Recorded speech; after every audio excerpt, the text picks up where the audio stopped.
Hey there people, what is going on? My name is Ryan White and welcome to Highpoint Music's online guitar tutorial. So today we're going to have a bit of a deep dive with our tutorial. We're going to look at the diminished scale. So this is something I see guitarists really struggling with. I remember it took me a bit of time when I was first learning to get my head around it, how to use it, how to lay it out on the fretboard. So there's two parts to today's tutorial. The first part is we're going to look at a really nice organized way in which we can put the diminished scale together on our fretboard under our fingers. And then the second part, I'm going to show you people how you can use it and start implementing it over your dominant seventh chords. We've got a harmonic technique we're going to jump into and use so you can get those really tasty diminished sounds over your dominant seventh chords, and you can actually start implementing that and really applying it not just over diminished chords but over your dominants as well, and however you like to use them. Also people, just remember I'm going to be putting all of this information in graphs for you to download from our members area completely free. A link for that is all in the description below, so jump on in, get the most out of this tutorial with those extra resources. And with all that said and done, let's drop this intro and get straight into today's tutorial.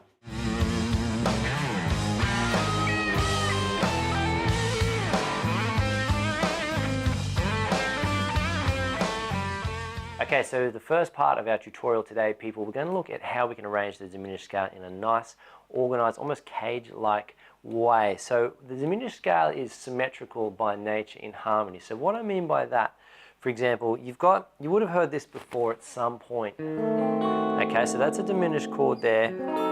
Okay, I'll move it up a minor third, minor third. So each one of those minor, or those diminished chords, I should say, is the reason why it's called symmetrical is because each one of these chords is made up of the exact same notes. So all the notes that are from E flat diminished appear in G flat diminished, appear in A diminished, and appear in C diminished. So that's one of the reasons why it's referred to as symmetrical. But what we're going to start looking at today is a really simple way to arrange our diminished scale, and this is a pattern I find really, really useful. So we're going to look at it goes whole tone, half tone, whole tone, half tone, which is again coming back to that symmetrical nature of the scale. So let's jump on in and have a look at this first pattern, people. So we're going to look at it in E flat. So this is a nice little pattern. And the reason why I really like this pattern on the fretboard is because it is so boxed in. Because traditionally when we have our diminished scales, we've got them running all the way across the fretboard like that. This one, we can keep it nice and concise. And the reason, and one of the benefits of that, which we're going to see in the second part of our tutorial, is how we can use that really nice, concise, boxed-in pattern to work over our dominant seventh chords. So let's start breaking down this whole tone, half tone, diminished scale right here in E flat. We've got our first finger on the first fret, third finger goes up a tone, our fourth finger goes a half tone, drop down a string, okay, half tone, whole tone, there we go to C, whole tone, half tone, whole tone to F, half tone, whole tone there, and then descending we go fourth finger, second fret, first, fourth finger, third finger, first, fourth finger, second finger, first, fourth finger, third finger, first. So again, I don't know whether you people actually pick this one up at home, but if you watch, we've got 1, 2, 3, and then we go to this pattern, first, second finger, fourth, and then it just repeats again. So that's a really cool, just happens to be really cool how it falls, and quite easy to remember that, which will become very handy in the second part of our tutorial, people. Okay, so that's our diminished scale in E flat there. So what you can do, practice that,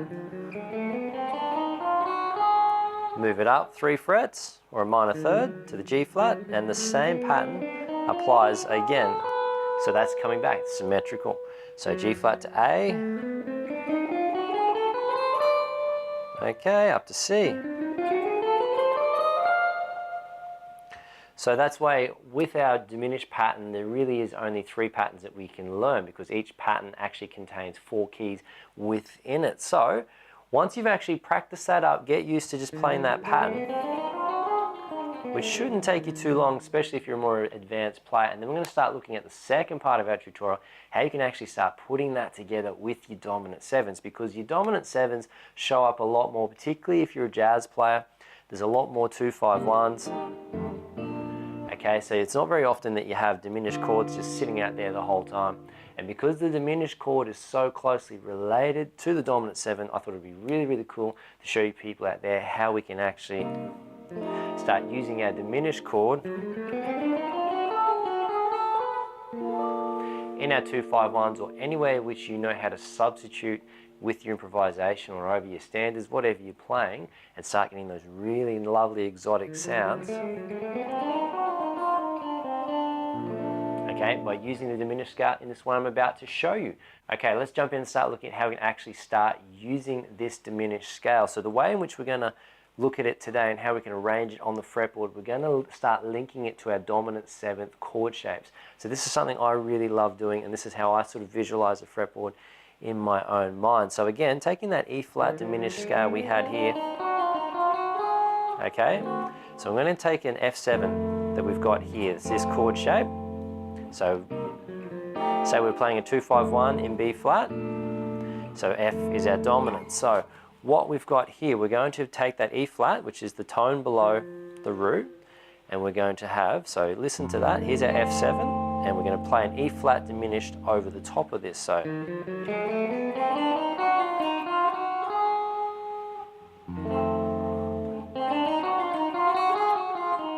and we resolve it.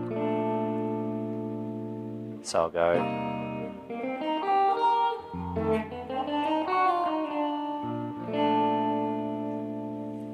So you can hear that the diminished scale used in this way actually provides some really nice altered tones without being the full-blown altered tones that we would get if we played an F altered dominant, like,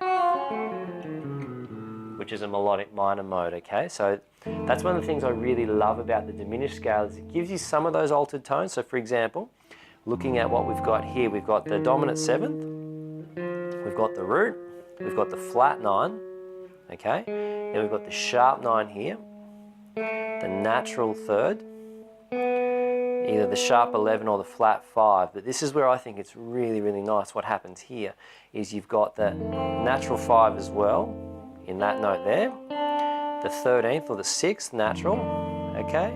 And then you're coming back to the 7th, root, flat 9, sharp 9.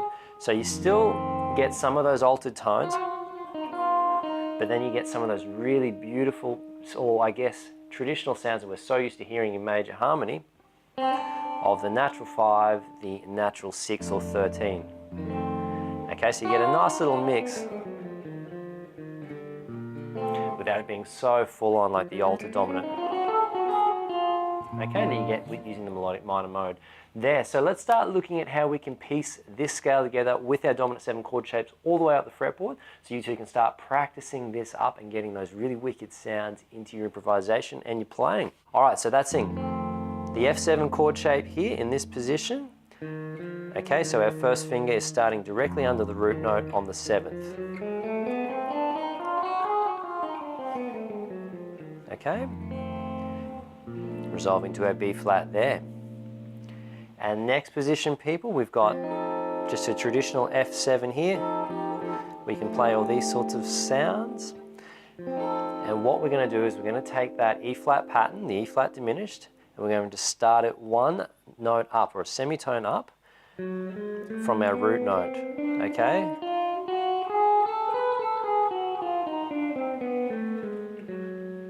All right, so there's our chord. Go up a semitone.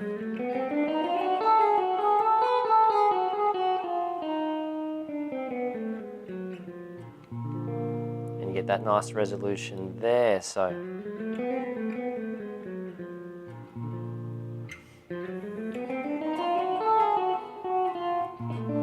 Okay, you can resolve to the B flat there, but so with that, off that chord shape, all right, you're getting that, all those tasty sounds off of the diminished scale there. So moving up to our next position now, our third one. So we're going to take it from this dominant seventh. All right. So we're going to be starting it from the third degree of the dominant scale, which is our A.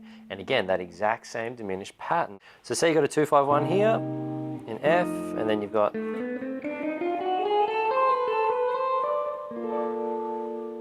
okay, but that's what we've got going on there. Off of that chord shape there. All right, and the last one we're going to have a look at, people, is this really straightforward dominant seventh here. And what we've got, that same diminished pattern starting from the D string right above it, where our first finger's already lined up.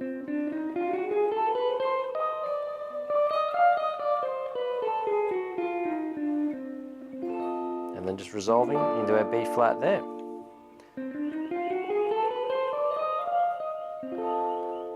Okay. Cool, so let's recap what we've got there. So from F7 down here, all right, we've got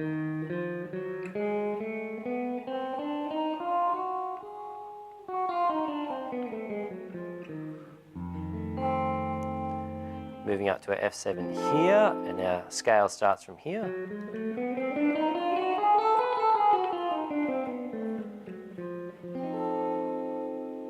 All right, moving on to our next one. From here, our first finger's lined up, ready to go.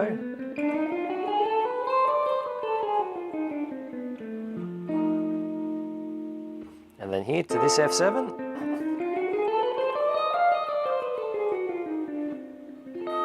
And then resolving to the B flat.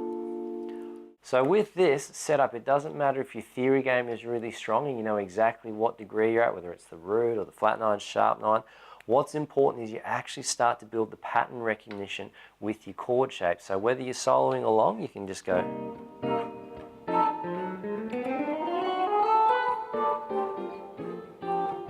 Okay, you can start just dropping straight in to those, pulling those diminished sounds straight off of your chord shape. And that's the thing, the theory, you can brush that up as you go. But it's one thing, I see a lot of people who understand the theoretical or the theoretical understanding of it, I should say, but when it comes to actually applying it, they've got no idea. They're too stuck in their head and they can't see how the pattern fits on their fretboard and how they can express themselves using it. So that would be my advice. Go nice and steady and get to know how that diminished scale fits in and around your dominant seventh shapes here. And then do a bit of improvising, build it up with your soloing. Doesn't matter what style, whether it's blues or jazz or fusion playing. You can do all sorts of stuff, pulling those sounds with those chord shapes. And then you'll find it won't take you very long, particularly if you're an advanced player. You'll just start to see a really simple pathway opening up for you to use those diminished scales without having to think too much about what you're doing and having to worry about, oh, am I playing the sharp nine, the flat nine, any of that. You can just forget about that, relax, focus on your line and focus on just expressing yourself honestly and authentically. So that brings us to an end of today's tutorial, people. If there's anything extra you would like, any questions or exercises you would like added on to this tutorial, just drop a comment underneath this video. I'm more than happy to hear from you people and help you out explaining anything further if you've got any curiosities that you would like scratched. If you appreciate the value of this content, people, make sure you hit those like, subscribe and share buttons. And if you'd like to support the channel, you can help us out by signing up to our Patreon account. Base level memberships as low as $2 a month. It's just a nice little push along with us with everything from editing costs, production costs, helping us with studio hire, hiring gear, all these sorts of things that go into making a YouTube channel flow and move along really, really nicely. So get at it, people. If there's any questions, as I mentioned, drop me a comment. Otherwise, I'll catch up with you in future videos. Until then.